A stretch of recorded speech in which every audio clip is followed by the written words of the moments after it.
Alors, abonnez-vous massivement et surtout n'oubliez pas de décrocher la cloche de notification pour ne rater aucun de nos programmes. RK Pro TV.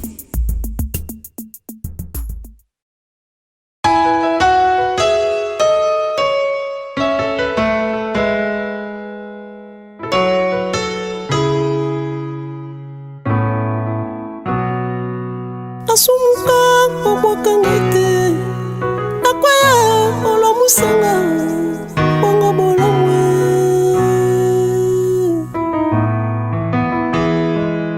Asumuka olimbisanga nakwaya otelemisanga bongo bolamwe Yango Michel Ayemba bolamwe sambe elekebele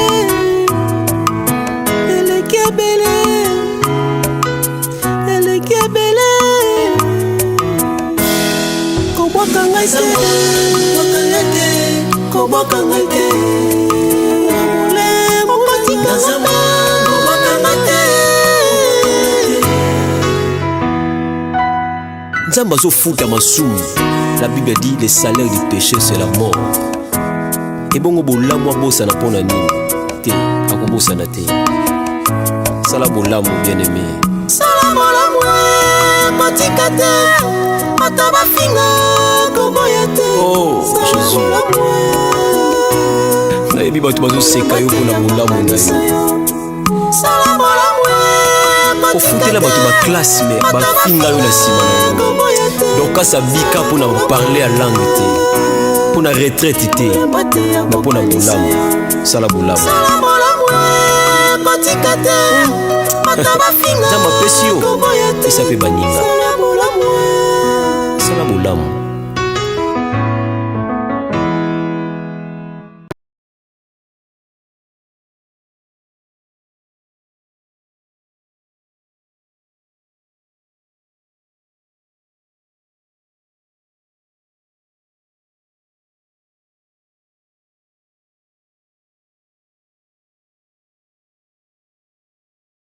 Tonda Yesu, tonda Nzambi moyame, vokangi tonda nani, wakakale nai, bidi la se.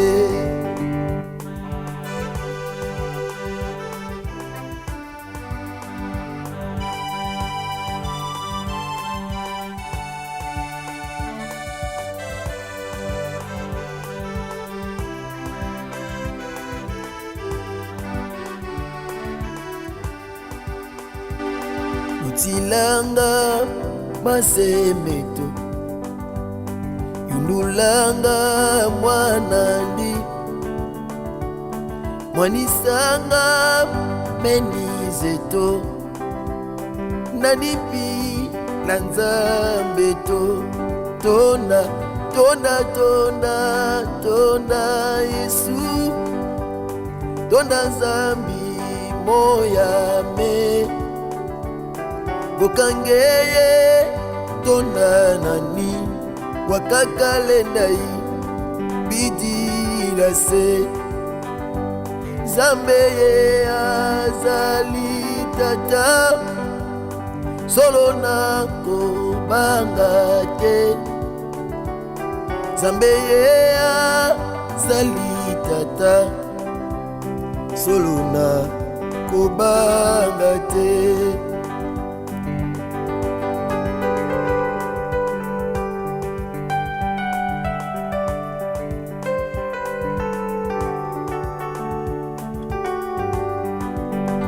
Betelaki maboko yayo. Hey, Yesu Kristo Nazareth. Fokulendisala salukia kineneko kososal tomasala kyo betela ye maboko abongi na lokumwe folo kya kukesesa ge mama folo kya kukesesa folo kya kukesesa Zilavu ya vilange wasongayo Polo kya kukesesa Gadibundu Polo kya kukesesa Polo kya kukesesa Zilavu ya vilange wasongayo Polo kya kukesesa Vokule nisala salu kya kineneko Konso salu Toma salakyo Na beti mololo buka ikama Fulu kya kukesesa Mama fulu kya kukesesa Fulu kya kukesesa Au commencement, était la parole, et la parole, Christ. Radio, parole vie, la radio qui donne la vie à travers la parole. Shalom peuple de Dieu, vos amis partout à travers le monde entier. Bokata pongi tango nyonso 2h, 3h, 4h, topé 5h du matin. Tika Yesu Christ en Nazareth nzamba solo pe a bomoy. Apambola bino baboyebi importance liloba na Nzambe. Merci chers auditeurs de la radio Parole Vie, la RPV, la radio chrétienne. Oete abiso sango malamu. Je l'ai toujours dit, je suis le prédicateur de la bonne nouvelle. Nate amaite, mungwate, mafuta te singapete, kasi nate aka liloba.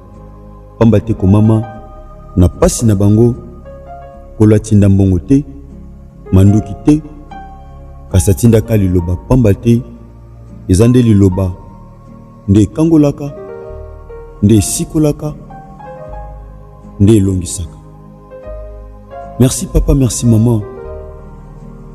Tika kola salam no bolambo ba bozami na katika ko ya monde. Alba tango nyonso les vrais besoins mutu, c'est la parole de Dieu.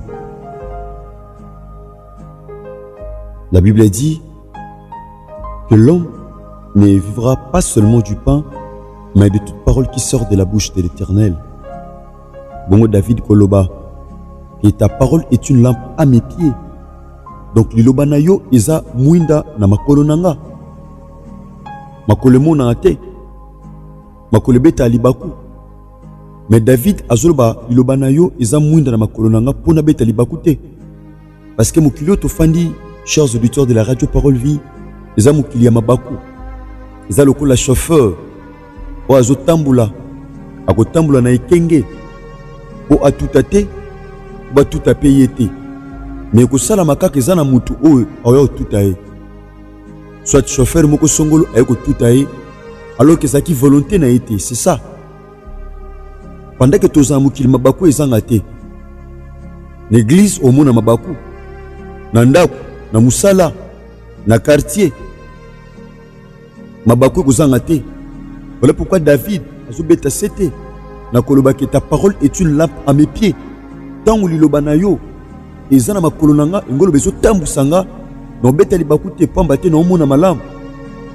Donc liloba na Nzambe eza lokola misu ezo mona, lokola makolo eza na misu te moyemo neza te nzoka liloba ezo mona. Parce que misu etalaka na sete mais mingi etalaka liboso to muto otambola.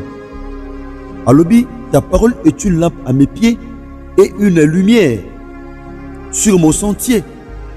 Dengolo baete, nanzela na yo, il y a une lumière que Dieu a déjà prévue, partant de sa parole. Or, lorsqu'on parle de la parole c'est Dieu. Koletsama, livre à Jean chapitre 1er, comme on a premier verset, la Bible dit, au commencement était la parole, et la parole était avec Dieu. Elle était au commencement avec Dieu. Toutes choses ont été faites par elle. Donc, nyonso esama na liloba. Voilà pourquoi tous en a intérêt de komitika kotambusa na liloba na Nzambe de manière à ce que to comme pas Nzambe ozo biso to koma to pe poto bunga nzela te. Pamba talobi dans Jean chapitre 14 verset 6. Je suis le chemin, la vérité et la vie. Merci papa, merci maman. Et nous partager un sujet ce matin de Kozuli Bakola Nangana Tongwa Lelo, Nakata Mutuka, Nasika Musala, Nandaku, bien-aimé dans le Seigneur. Et nous partager un sujet de Komata Kondima, Katina Biso, Pambate rôle et Lubana Nzambe, Eza Emata Kondima. Pambate la foi vient de ce qu'on entend, et de ce que l'on entend vient de la parole du Christ. Otoyo Kaka, et Utarana Lubana Nzambe, ya Mutute. Pambate maloba batu et décourageaka. Maloba batu memaka désespoir. Maloba batu memaka par remords. Bien-aimé dans le Seigneur, omoni yo nanga tozana intérêt ya kosimba liloba na Nzambe katikati na bomoi na biso. Lenga to partager sujet oyo l'alpha et l'oméga. Je crois que liloba makamwa mingi. Alpha Oméga. Bien-aimé, donc alpha. Alpha, c'est tout simplement les premières lettres. Il y a alphabet grec. Les lettres, il y a yambo. Il y a alphabet grec. Il y a alpha. Donc alpha, tout simplement, le commencement. Les abatebele na vie babanga kubanda likamo songolo. Or, il y a un adage qui dit, celui qui a peur de commencer, c'est déjà fini pour lui. Les ana baltebele batala te bitumba batala ta ya ba problème atala ta ya likamo songolo o alinga réaliser habité non kokate. Pourquoi? Parce que abangi abogobanda. La Bible dit ne néglige pas le jour des faibles commencements. Les ana baltebele lelo po baboya ko banda bakoma pété. Même ndako étage amunene banda na fondation. Pendant qu'on a un thé, vous avez pratiquement difficile pour qu'on m'appelle à 100, pour qu'on m'en a 10, pour qu'on m'en a 20, pour qu'on m'en a 30. Tu dois commencer. Et ça, bateau babanda, par la grâce de Dieu, bazo allure moussous. L'alpha, bien aimé, c'est la première lettre de l'alphabet grec. Azaka utilisé et longona oméga. Or, oméga est la dernière lettre du même alphabet. C'est une expression autre baka l'alpha et l'oméga. Eza titre o pesameli mutute. Eza baltebele babanda ne basukate parce que babatu. Eza baltebele babanda ko tonganda atongi émisérité parfois kufi. Parfois chuter na bafaire. Oui. Obanda oui. Eza baltebele babanda eloko mosongolo. Le ko la pouvoir a ko succès pesameli bangote. Bien-aimé, basuka. Et ça, alpha. Bien aimé. Mais jamais comme oméga. Tout le monde peut commencer. Tout le monde peut oser. Tout le monde peut commencer. Mais tout le monde ne peut pas terminer. Tout le monde ne peut pas finir. Bien aimé dans le Seigneur.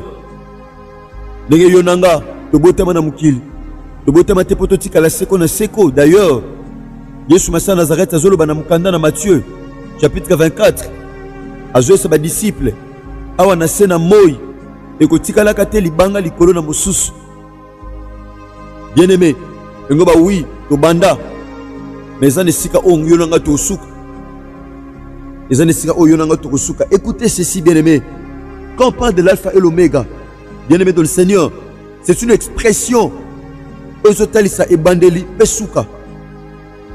Toute chose, tout commencement a une fin. Et l'autre nous se bandaka, ils appellent un souka nango. Soit te souki malam, te souki mabe. Ils abattent le banda mabe. Basala nzambe confiance, mais basuka pe malam. Pour batambula na oméga. Ils appellent abatebele, bien aimé dans le Seigneur. Babanda na nzambe du fait que batika nzambe. Kola zaka oméga na bangote lelo bashuta. Basuka mabe. Na lingi te nzamba tika la kaka alpha na yo. Mais ça l'appelle sous oméga. Pana yo soki nzamba za kaka alpha aza oméga te. Donc c'est pratiquement impossible pour comment. Ce qui nzambe pona yo azaka oméga aza alpha te, c'est possible pour obanda. Okokoma te sono no bandite. Bien-aimé dans le Seigneur. Eza makambe bena vino obanda. Eza ba procès bena vino obanda. Pourquoi aussi ça te parce que tambula te na oméga. Yangon Lingaki dans l'ensemble, bien aimé dans le Seigneur, chers auditeurs de la radio Parole Vie, chers téléspectateurs, il y a chiffre NF TV, de l'F TV 2, de PRK Pro TV. Lingaki dans l'ensemble, Toye Kola, tout un livre à Zacharie chapitre 4, dans le verset 8, dans le 9e verset, il est dit ceci. La parole de l'Éternel me fut adressée en ces mots. Le mains des Zorobabel ont fondé cette maison, et ses mains l'achèveront. Et tu sauras que l'Éternel des armées m'a envoyé vers vous. Ma boko à Zorobabel et Bandai Moussale. Zorobabel Ayaki. On a reconstruit le temple. On a détruit. Aïko achevé Moussale à temple Zorobabel. La Bible dit les mains de Zorobabel ont fondé. Il y a un Dieu qui a commencé un travail dans ta vie. Et ça n'a pas banda Moussala mon avis non bien aimé. Na vie no otikalaka te alpha, auzape oméga. Je parle à quelqu'un ce matin. Tu es un batu na vie no bazana ba alpha. Yaya, mais ba oméga te. Je te présente un Dieu. Je te prêche un Dieu vivant et véritable. Azaka alpha te mazape oméga. Et l'ungolo ba makambo ya bandi okoma noti na suka. La Bible dit Maboko à Zorobabel et bandaki Moussalo et bandaki ndako pe komi nango na suka. Je dis à quelqu'un ce matin, le travail que Dieu a commencé dans ta vie, c'est possible comme on a suka.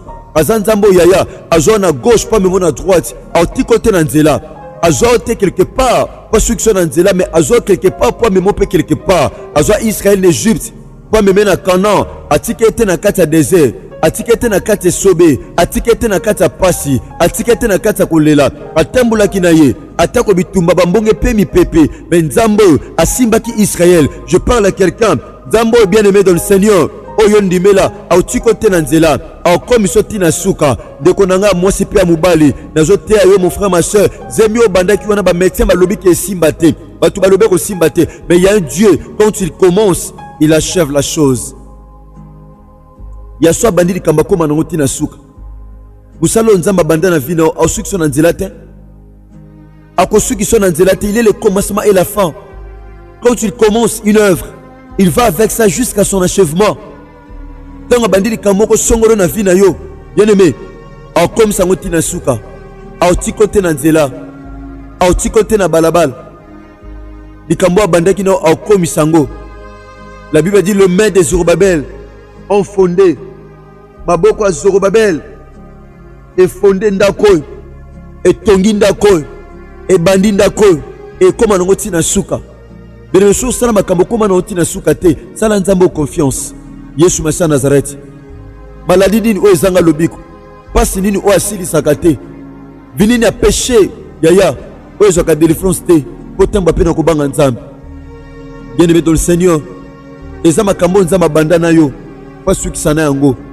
À ceux qui sont bien aimés dans le Seigneur. Abandonne les cambo bien aimés. À aussi côté Nanzela. À comme soti na souka. À comme soti na souka pour comprendre. Il y a un Dieu qui commence et qui achève. Il y a un Dieu qui est l'alpha. Il est aussi l'oméga. Il est le commencement et la fin. Azé bandeli pe souka. Ceux qui sont battu abandonne batiko Nanzela. Abandonne na fiançailles. Abandonne na musala. Abandonne na réalité mo songolo. Dans le domaine de Songolo, oui, parce que Babat, bien aimé, parce que Babat, Babanzambete. Écoutez la Bible, bien aimé. Ici, c'est Dieu qui parle. Dans le livre Apocalypse, chapitre 1er, verset 8. Ici, il parle, il dit ceci. Je suis l'alpha et l'oméga. Azoloba, Naza. Bengi était kaka alpha pe oméga malobi je suis. Donc il est celui qui commence et qui achève. Il commence toutes choses et il achève. Abi je suis l'alpha et l'oméga. Dit le Seigneur Dieu, c'est lui qui est le Dieu que nous prêchons ce matin. Bien aimé dans le Seigneur Nzambo no te ayo. Azaka Nzamba passé te. Azapa Nzamba présent. Pas aux futur. À ses conjugués na batanyos. À ses conjugués dans le passé, dans le présent, tout comme dans le futur. Pourquoi et comment? Oui, parce qu'il y a un passé à Salaki, dans le présent à Zosala, puis dans le futur à Osala. Abi, je suis l'alpha et l'oméga. Dit le Seigneur Dieu, celui qui est, qui était. Oh, j'aime la parole. Je suis le prédicateur de la bonne nouvelle. Nazoteo, mon frère, ma soeur. Yaya, Nazoteo Nzambo Azalaka Azali. Bien-aimé dans le Seigneur. Il était, donc à contrôlaka n'a passé. Il contrôle dans le présent. Et qui vient. Oh, j'aime cela. Pe Azoya. Ngoba Tanyoso Aza. Aza na Tanyoso. Aza na période nyonso. Aza na eloko nyonso. Aza na ba domaine nyonso. Azalaka, Azali. Pe Azoya. J'aime la parole. Il vient, le Tout-Puissant. Bien-aimé, écoutez ceci. Abakisi Lissous, dans Apocalypse, chapitre 21, verset 6. Et il me dit, c'est fait. Je suis l'alpha et l'oméga, le commencement et la fin. À celui qui a soif, je donnerai de la source, oh, de l'eau de vie, gratuitement. Na oazana posa, na kopesa emai, ya ofele. Na oazana posa, ndeko ozana posa. D'ailleurs, à l'objet dans Jean chapitre 7, dans verset 37 à 39, abi oazana soif, apousse ne peine nga azwa mai pe amela. O pesa mbongo te. Abi na pesa na muto azangi. Na pesa na oazana posa komela. Je parle à quelqu'un. Ozana ngo lokola posa. Soko saliye confiance. Yesu Masia Nazareth nzamba solo pe a boboy. Yesu Masia Nazareth, le Dieu vivant et véritable. Abi oazana posa, apusana. A pesa ya komela. Pe posa et kosilae. Merci chers auditeurs de la radio Parole Vie. Nous sommes arrivés pratiquement à la fin de notre émission, de notre tronche. Tika Yesu Christ en Nazareth, Nzambe moko tondimela, Nzamba solo pe a bon moy. Je l'ai toujours dit, bien-aimé dans le Seigneur, je suis le prédicateur de la bonne nouvelle. Natia kabasi pe mibala kondima. Merci papa, merci maman. Nobata unyo sona simako yo kamatia lokola boy papa maman. Partagez ango. Partagez ango papa. Maman, mon frère, ma soeur, comme nos pasteurs, comme évangélistes. À tous les gens qui côté à la chère bonne église. Yaya, maintenant la radio Parole Vie na ko partager ma teya aux salamoussala ya évangéliste. Merci tika kole sur Christ en Nazareth à Pambolayo, à Salo Penzango le Pebolam. Bongo ce qui est sur Christ en Nazareth à maison égalité. Tokuta na bongo lobby na programme na biso ya samedi ya jeûne et prière. Na zone numéro samedi à lobby Yesu Masia Nazareth à kozala penza au rendez-vous. Na zone numéro lobby à kozanga te kosala biso ngolo Pebolam. Lobi tokotea tolangolo pe bolingone kati na biso. Zondi maete nkolo Nzambo oto sala confiance. Oto so lukatango nyos na bangomba na ba jeûne de prière na ba nuit de prière. Aotika biso te aya. Donc lobi par la grâce de Dieu, bienvenue dans le Seigneur. Tokozana jeune lobiso lokola momesano. Tobon de la Nzambe. Zondi maete de to sala confiance. Bitumana biso so komaye bongo elongane kulusu ezopesa mela biso. Merci de si même pe na matea ou sepeli matea et comme la kayo na nzela même ya WhatsApp pour comme la biso na plus 243 89 75 70 917 on a matea radio Parole Vie et comme la yo sinon c'est ka Yesu Christ en Nazareth nzamba solo pe a bon moy asala binongo le pe bolam. Je dis un grand merci à nos ingénieurs Chris Kundenga DG Enoch, soyez béni mon frère. Je dis encore un grand merci à mon frère Gersa Pemba Meamona et mon frère ingénieur Trésor Tingi et Père Bozwami, Yesu Masia Nazareth Nzamba solo pe abo moya samno bolam. Merci ceux qui Yesu Christ en Nazareth à maison milité, Boutani Bongo, na butu ezo kabula lelo vendredi na lobi samedi, pendant ko banda milu na biso ya jeûne et prière. Merci, que je bénisse. Au commencement, était la parole, et la parole, Christ. Radio Parole Vie, la radio qui donne la vie à travers la parole.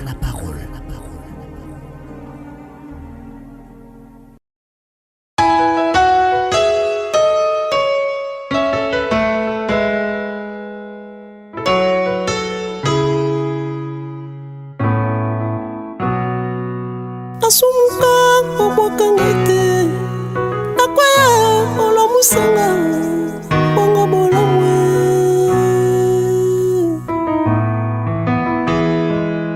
asumuka olimbisanga nakwaya otelemisanga bongo bolamwe yango Michel Ayemba bolamwe sambe elekebele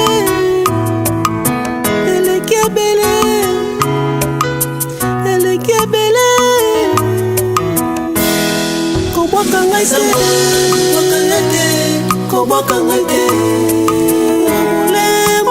nazama bobwakanga te Nzambe azofuta masumu. La Bible dit le salaire du péché c'est la mort. Et bongo bolamu abosana mpona nini te akobosana te. Sala bolamu bien aimé. Sala bolamu kotika te ata bafinga koboya te. Oh Jésus. Nayebi bato bazoseka yo mpona bolamu na yo. Sala bolamu ofutela bato baklasse me bafinga yo na nsima na yo. Donc kasa bika mpona parler à langue te mpona retraite te na mpona bolamu. Sala bolamu nzambe apesi yo esa mpe baninga. Sala bolamu.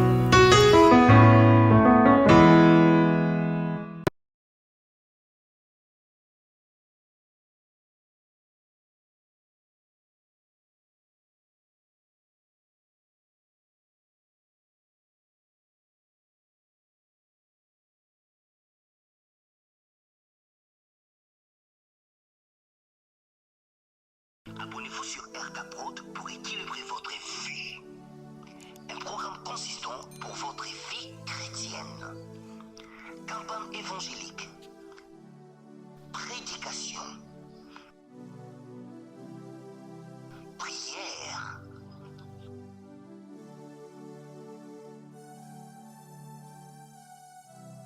Enseignement biblique. Divertissement.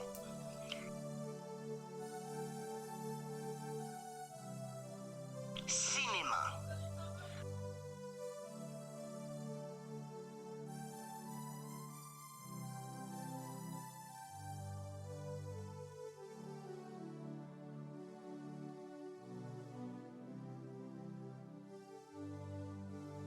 Musique.